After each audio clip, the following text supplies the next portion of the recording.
España acompaña tus mejores momentos.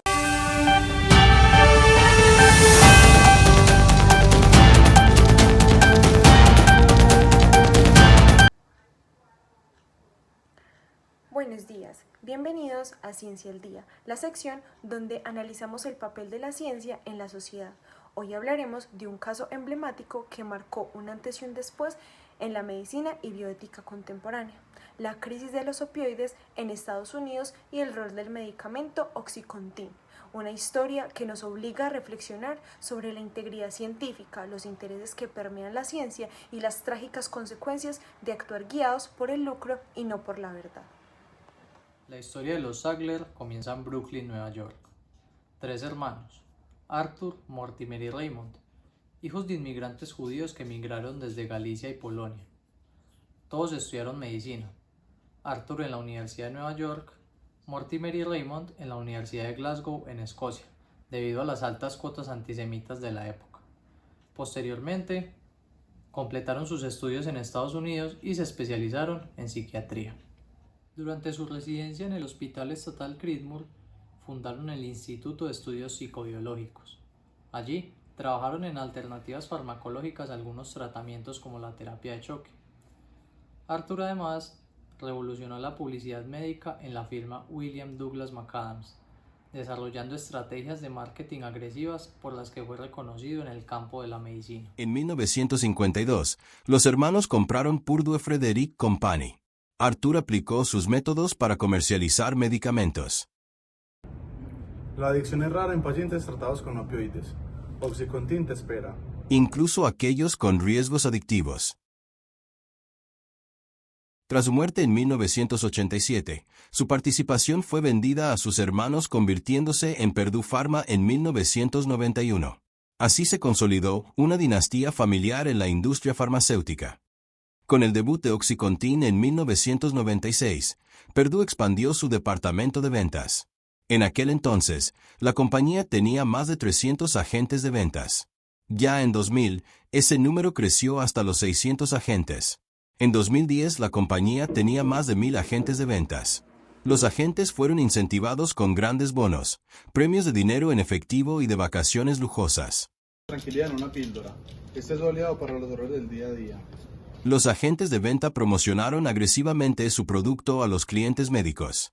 La compañía albergó congresos profesionales de médicos con el pretexto de presentaciones educacionales. Purdue promovió entre los médicos de atención primaria un uso más liberal de opioides, en particular los de liberación prolongada. Los médicos de atención primaria comenzaron a usar con mayor frecuencia el cada vez más popular Oxycontin. Para 2003, casi la mitad de los médicos que prescribían Oxycontin eran médicos de atención primaria. Apareció una innovación terapéutica pronto se convirtió en un ejemplo claro de mala conducta científica, pero un experto en ética nos guiará. ¿Cuál fue la naturaleza exacta de este fraude? Aquí en Ciencia al Día. Purdue Pharma comercializó Oxycontin usando folletos publicitarios que afirmaban que el medicamento tenía un riesgo mínimo o nulo de adicción. Basaron esta afirmación en una carta al editor publicada por Porter y Jick en 1980 en el New England Journal of Medicine, que mencionaba una tasa baja de adicción en pacientes hospitalizados. Sin embargo, esta carta no era un artículo científico, no contenía metodología, ni resultados empíricos, ni siquiera tenía discusión. A pesar de ello, fue citada más de 600 veces, mayoritariamente como evidencia de que los opioides no causaban adicción. Esto fue claramente una tergiversación.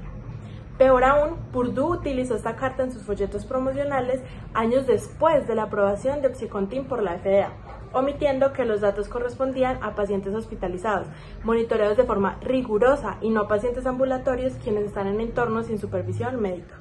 También citaron incorrectamente una supuesta encuesta de 11.000 pacientes donde solo se habrían detectado 4 casos de adicción. Nunca se reveló que estos datos venían de hospitales y no incluían seguimiento posterior al alta.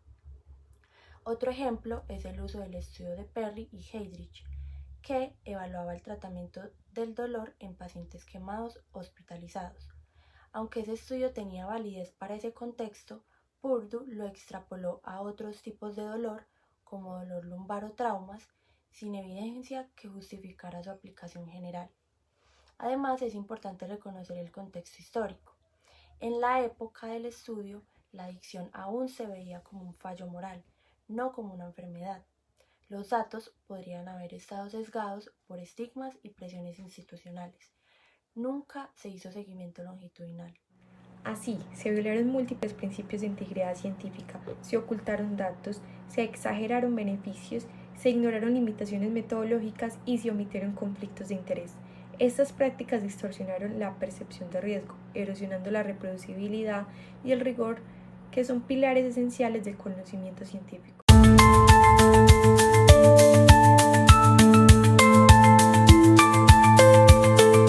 Quedaron impunes. La compañía fue declarada culpable de publicidad engañosa en el año 2007 y en 2019 se declaró en bancarrota tras enfrentar más de 2.000 demandas. La familia Sattler se retractó de muchas de sus declaraciones en las cuales se ocultaron los efectos adversos de la oxicodona y acordó pagar $4.500 millones y salir del negocio farmacéutico. Sin embargo, nunca enfrentaron condenas penales y la rendición de cuentas pues, fue limitada y desigual.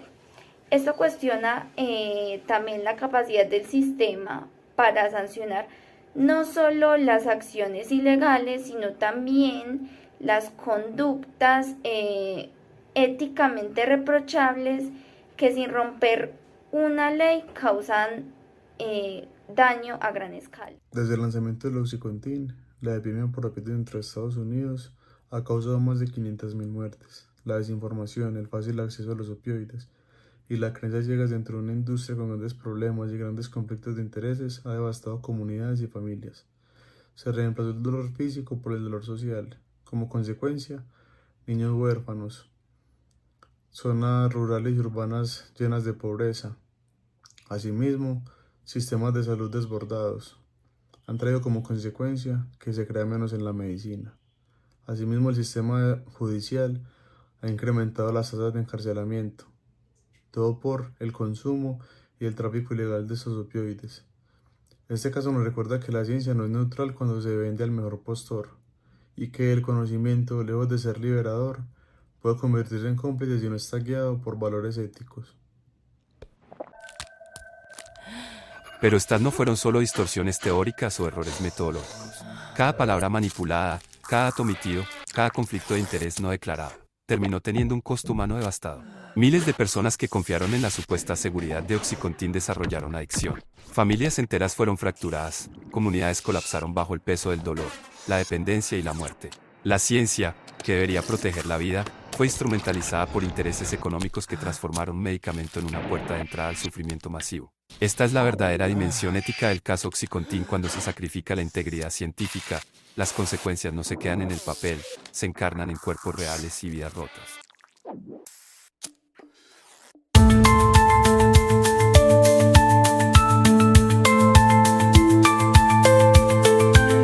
El caso de Oxycontin muestra cómo el conflicto de intereses, cuando no se reconoce ni se regula, puede poner en riesgo la vida de millones. En ese sentido, la ciencia, sin integridad, se convierte en una herramienta de dominación, no de emancipación. Arthur Sackler y Purdue Pharma se dejaron llevar por intereses egoístas, el prestigio, el poder y las ganancias, pero el daño fue colectivo. La mala conducta científica, sea intencionada o no, deteriora la confianza social y distorsiona el conocimiento. Este caso también es una lección sobre el papel de los científicos, los revisores, los editores y las universidades. La integridad no es solo una virtud individual, sino un compromiso institucional y colectivo con la verdad. Finalmente, queridos televidentes, esperamos que después de haber conocido esta historia, ustedes mismos desde sus hogares y desde su punto de vista hayan podido sacar sus propias conclusiones. Nosotros, a manera de conclusión, quisiéramos regalar un aprendizaje, y es que la verdad, desde el punto de vista científico, no solamente debe de ser buscada, la verdad debe de ser protegida, y que cuando los intereses económicos y los beneficios personales enmascaran los valores epistémicos, la ciencia, en vez de ser una herramienta transformadora social, se convierte en un arma de destrucción masiva. Defender la integridad de la ciencia es una responsabilidad compartida, una responsabilidad por las víctimas, por la ciencia y por nosotros mismos como profesionales. Gracias por acompañarnos en una nueva emisión, espero que estén muy bien. Esto fue Ciencia al Día, hasta la próxima.